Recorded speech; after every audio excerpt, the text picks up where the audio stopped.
Good morning, pre-calc students. All right, let's do some inverse trig, evaluating the unit circle with inverse trig. All right, in which quadrant does the angle lie if the following statements are true? So here's one thing that we need to know is all students take calculus. Okay, gives us kind of a hint about what trig functions are positive in which quadrant. So in quadrant 1, all of the trig functions are positive. In quadrant 2, only the sine functions are positive. In quadrant 3, you guessed it, only the tangent are positive. And in quadrant 4, only the cosine are positive. So, let's look at some examples. What quadrant can we be in if sine is greater than 0 and tangent is greater than 0? So, in this quadrant, only sine is greater than 0, so tangent can't be. In this one, only tangent is greater than 0, so sine can't be. Because remember, tangent is y over x. So one of those has to be negative, so it's not going to work. And not cosine, it has to be quadrant 1. Let's go to the next one. All right. All students take calculus. Okay, so cosine is greater than 0, or is less than 0. So where's cosine less than 0? It's less than 0 here and here. And where is cotangent greater than 0? Down here, because tangent and cotangent are inverses. So this will be quadrant 3. So I kind of just got to use process of elimination. All right, go ahead and pause a second and do the your turn and then check. Did you get quadrant 3? All right, let's go to the next. Now we're doing the same thing, but we're in radians. Evaluate where theta falls between 0 and 2 pi. So we want this to be in radians, and we want to get a value on the unit circle, okay? So sine of theta equals 1. Let's look at our unit circle. At what angle is the y value 1 between 0 and 2 pi? And the answer is pi over 2. Okay, at what angle between 0 and 2 pi is the x value negative root 2 over 2? Looking at our unit circle, you should see that I have two options. 3 pi over 4 and also 5 pi over 4. Okay, and over here, this little inverse sign just means tell me the angle. So sine theta of what basically equals 1/2. So what angle does theta need to be in order to get a y value of 1/2?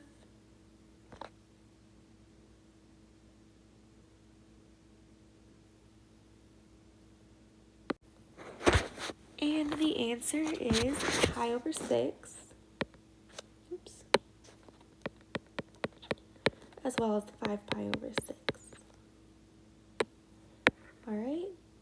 And question D, cosine of what angle equals 0? So looking at your unit circle, where do I have an x value of 0? And you should see I have one at pi over 2 as well as 3 pi over 2. All right, why don't you guys go ahead and try and then pause the video to check how you did. All right, so there's our answers, and you just really want to make sure that you are getting down that unit circle. There's not much to it. It's just, looking at your unit circle. All right, so down here it says evaluate where between 0 and 360 degrees and give your answers in degrees. So I want all of these in degrees. It's the same problem as above, but now we're talking about degrees, not radians. So where is cosecant undefined? Remember, cosecant is the inverse of sine. So maybe it's more helpful to you to take the inverse. This would be when sine of theta equals 0. Maybe it's easier to think of it that way. And that would be at 0, 180 degrees, and 360 degrees since those were included. All right, over here, secant of theta equals negative root 2. So you can go ahead and look at it that way, or you can remember that secant is the inverse of cosine. And, you know, we've seen some common things in your homework and things like that. What happens when I end up with the answer of root 2? Well, that tells me that I had cosine theta is negative root 2 over 2.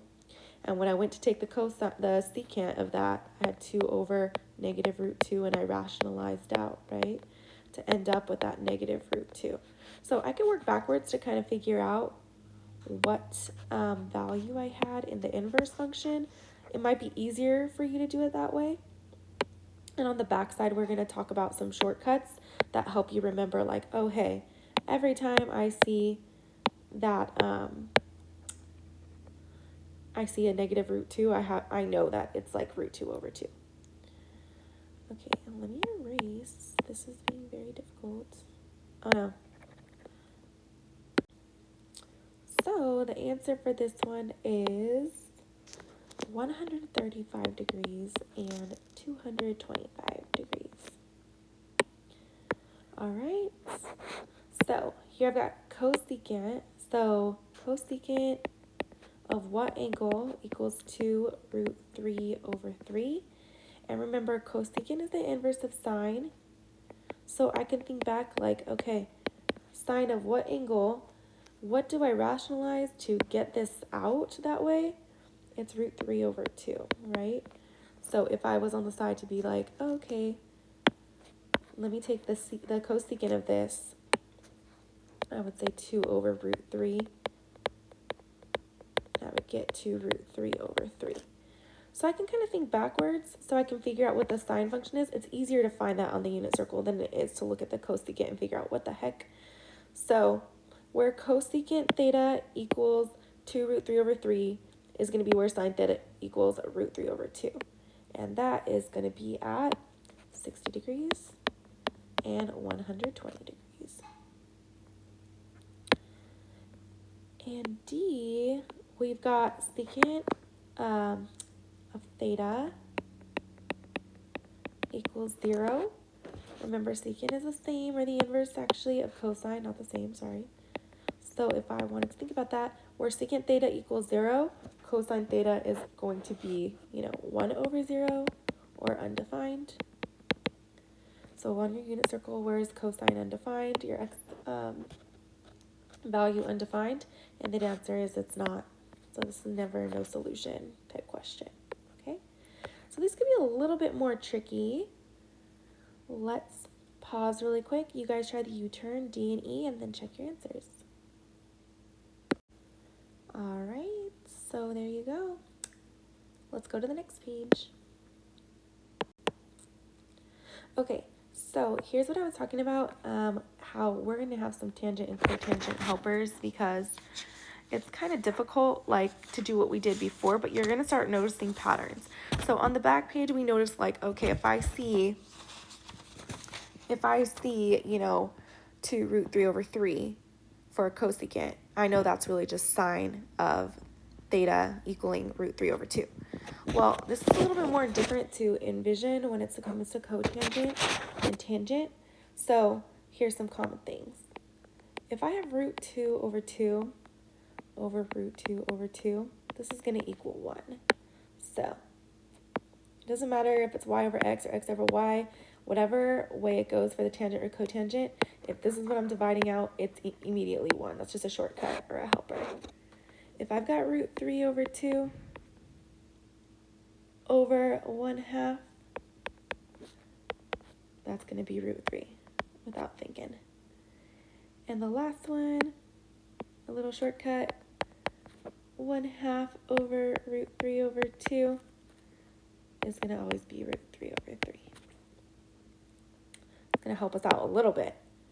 So down here, evaluate between 0 and 2 pi. Give your answers in radians. Okay, so where is tangent of theta equal to negative root 3? Okay, we're going to use this helper, okay? So I know that if tangent theta is equal to negative root 3, I've got somewhere on my unit circle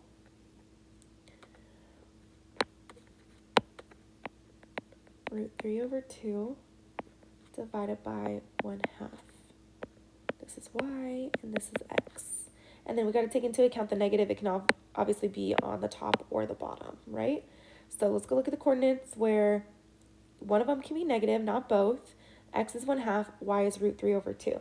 And the answers are 2 pi over 3 and 5 pi over 3. So using your unit circle. Okay, for the second one, I've got cotangent equals 1. Okay, using my shortcut from up here, if cotangent equals 1, then I've got root 2 over 2 over root 2 over 2. And remember, since this is cotangent, it's x over y. And since 1 is positive, both of those coordinates are going to be positive. So go look on my unit circle and find out where x is root 2 over 2 and y is also root 2 over 2. And you'll find out that that's at pi over 4 and 5 pi over 4. All right, so let's do this last couple. Tangent of what angle theta is root 3 over 3. We're going to use our shortcut up here. If I know that the tangent's equal to root 3 over 3, I'm going to use this shortcut right here. I've got 1/2 for sure over root 3 over 2. So this is the y value over the x value. Both are positive. So I'm going to go look on my unit circle. Where do I have an x value of root 3 over 2, a y value of 1/2, both positive. And the answer is pi over 6 and 7 pi over 6. Okay, last one together. Cotangent theta equals 0. Okay, so in order for it to be 0, I know I have 0 over some number. I don't even care what that number is. It could be 1. And since it's cotangent, this is x value over a y value. So where on the unit circle do I have an x value of 0, a y value of another number, and I get out 0? And the answer is 90 degrees and 270. I know these things can be a little bit tricky. It's reading your unit circle to another level, but I know you've got this with some practice. So let's pause and you guys try the bottom two and check your answers. Okay, you guys, so on this first one, we've got 90 degrees and 270 degrees, and on the second one, pi over 6 and 7 pi over 6. It didn't say how to write it in degrees or radians, so either one is fine. All right, so do your best on your homework. I'll be back tomorrow, and we can check, go over anything, and answer all questions. Bye.